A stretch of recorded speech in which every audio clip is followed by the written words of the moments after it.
চলমান অন্যায় অশান্তির বিরুদ্ধে আল্লাহর হুকুম প্রতিষ্ঠার প্রস্তাব। একমাত্র ইসলামই পারে সত্যিকার অর্থে মানবাধিকার, বাকস্বাধীনতা ও ন্যায় বিচার নিশ্চিত করতে। এমন মন্তব্য করেছেন অরাজনৈতিক আন্দোলন হিজবুত তৌহিদের শীর্ষ নেতা ইমাম হোসেন মোহাম্মদ সেলিম। রাজধানী ঢাকায় গণমাধ্যম কর্মীদের নিয়ে আয়োজিত এক গোলটেবিল বৈঠকে এই মন্তব্য করেন তিনি। এ সময় চলমান বিশ্ব পরিস্থিতির কথা তুলে ধরে হিজবুত তৌহিদের ইমাম বলেন, বিশ্বজুড়ে মানবাধিকার লঙ্ঘন ও বাকস্বাধীনতা হরণের এক পৈশাচিক উৎসব চলছে।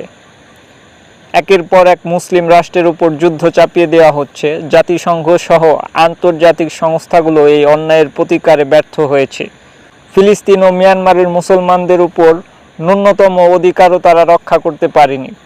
বাংলাদেশের প্রেক্ষাপট উল্লেখ করে হিজবুত তৌহিদের ইমাম বলেন, গত 2 বছরে দেশে কয়েকশো মবের ঘটনা ঘটেছে। একটি উগ্র ও সাম্প্রদায়িক গোষ্ঠী সর্বত্র অরাজকতা সৃষ্টি করে বেড়াচ্ছে।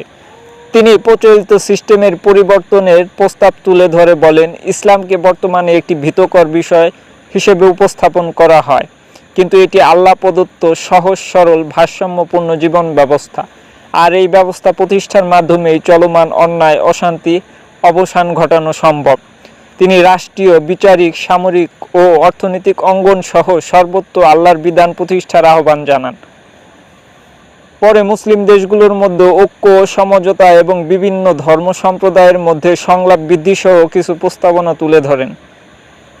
শনিবার সকালে রাজধানীর পুরানা পল্টনে ফারাস হোটেল অ্যান্ড রিসর্টে এই গোলটেবিল বৈঠকের আয়োজন করা হয়।